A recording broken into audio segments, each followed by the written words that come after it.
Fala galera, beleza? Saudações vascaínas. Vamos começar esse pós-jogo aqui de Lanús 1, Vasco 0 pela Copa Sul-Americana. Eu acabei de chegar aqui no hotel, onde eu estou em Buenos Aires.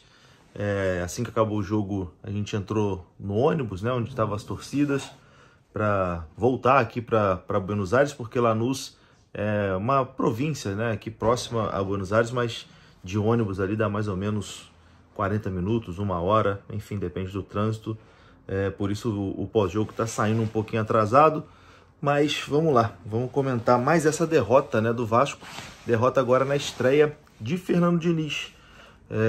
O Vasco é derrotado pelo Lanús.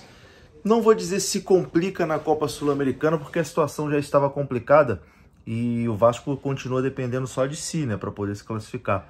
Se o Vasco vencer o Melgar em São Januário, na próxima rodada, o Vasco se classifica. O Melgar que hoje venceu, né, a equipe do Puerto Cabello por 1-0 jogando lá na Venezuela. O que mostra, assim, o tamanho da cagada, né, que o Vasco fez nesse grupo, assim. O Vasco conseguiu se complicar num grupo patético, né, um grupo muito fácil, com equipes muito fracas. Até o Lanús, que já se classificou antecipadamente, é uma equipe muito fraca, né, e o Vasco conseguiu ser mais fraco do que todas as equipes do grupo. É inacreditável, né? O Vasco teve dificuldade contra todas as equipes. E agora sim, a gente até pensa, só depende de si para se classificar em segundo, né? Para pegar o terceiro da Libertadores. É só ganhar em São Januário do Melgar. Mas aí vem a pergunta, será que o Vasco é capaz de ganhar do Melgar em São Januário? Porque hoje, sinceramente, eu não vejo esse time do Vasco capaz de ganhar de ninguém. É um time completamente frágil, né? É um time completamente cansado, marcha lenta, enfim, muito lento, né? É agoniante, né, ver o time do Vasco jogar. A gente não tem prazer nenhum de ver o Vasco jogar. Eu pergunto pra você, qual foi a última vez que você acordou de manhã e falou, pô, hoje tem jogo do Vasco, que maneiro, cara, tô ansioso, quero ver o Vasco. Geralmente a gente acorda com, putz, hoje tem Vasco, vamos lá, vamos ver o que acontece. Aí você vai até falar assim, pô, Juninho, tu tá falando isso, mas tu tá aí em Buenos Aires, foi aí pra ver o Vasco. Sim, vim. Mas muito também porque, pô, Buenos Aires é uma cidade legal e aí você aproveita, vou pegar pra ver o jogo, mas vou passar aí mais uns 2, 3 dias na cidade pra turistar, conhecer um pouco a cidade, enfim, conhecer outras culturas, etc e tal. Vir só pro jogo não vale a pena. Vir aqui pra ver o jogo e voltar não vale a pena. Então, assim, a gente aproveita também para conhecer um pouco a cidade. Hoje tinha expectativa sobre a estreia, né, de Fernando Diniz, para ver se o Vasco teria uma postura diferente, jogaria de forma diferente. Eu acho que o Vasco até demonstrou um pouco mais de vontade. Eu acho que o Vasco taticamente estava melhor organizado, até porque não tinha como piorar taticamente. Mas eu acho que ainda peca em muitos pontos assim iguais do que vem acontecendo. É um time que morre muito cedo, é um time que perde o gás muito cedo, é um time que ainda no primeiro tempo já está cansado, é um time com transição muito lenta, é um time pesado. Então, assim, é um elenco muito mal montado, é um elenco pessimamente montado. Eu acho que tem que ter uma reformulação. Nos vídeos anteriores eu até falei sobre reformulação no departamento de futebol, que eu acho que tem que acontecer ainda. Tem que sair muita gente, tem que ter um choque de ordem, mudar muita coisa. Mas acho que no elenco do Vasco também já está na hora de ter aí uma reformulação. Esse elenco, pô, já proporcionou muitas humilhações pra gente, né? Foi o 6-1 contra o Flamengo, foi esse 4-1 contra o Puerto Cabello, enfim, e não inspira mais confiança, né? Acho que se não acontecer uma reformulação aí nessa janela, nessa pausa pro Mundial que vai acontecer agora no meio do ano, a gente vai passar muita dificuldade, porque só treinador não vai dar jeito. Eu acho que o Diniz tem capacidade sim para melhorar esse time do Vasco, mas o elenco é muito frágil, o elenco é muito curto. O Vasco não tem um jogador de velocidade praticamente. Talvez o único jogador de velocidade é o Lloyd, que não dá para confiar muito. Claro, tem o PH também na lateral direita. Eu tô falando na parte ofensiva. O meio campo do Vasco é um meio campo muito burocrata, muito lento. O Tietê é lento. O Coutinho, Coutinho não acerta mais nada. Tem tempo que o Coutinho não acerta nada, gente, que agonia. Tá dando agonia ver o Coutinho jogar, tá dando tristeza.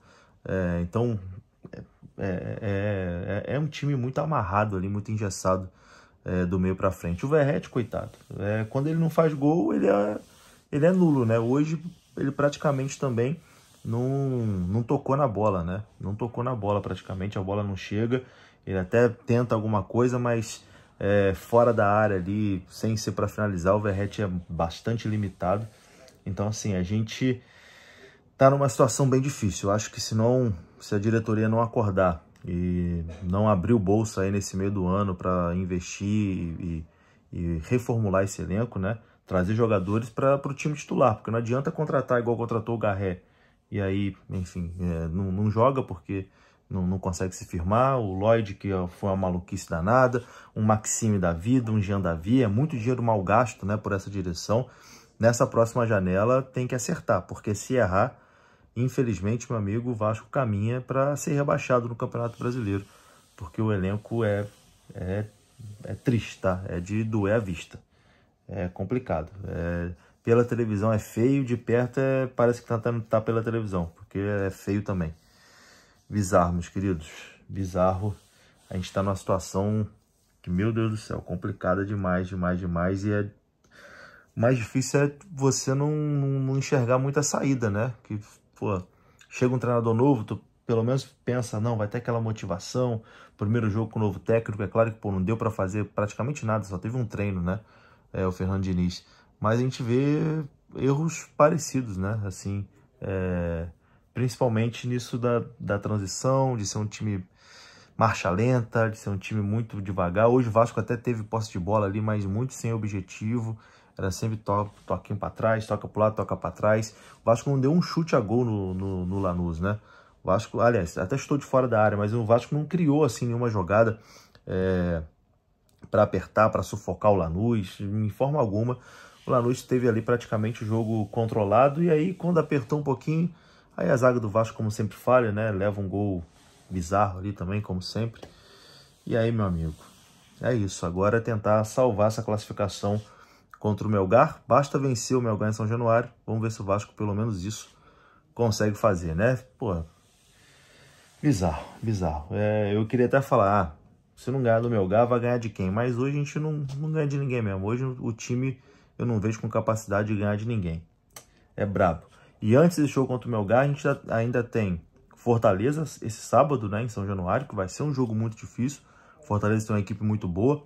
E depois o Vasco pega um jogo decisivo contra o Operário, né, pela Copa do Brasil.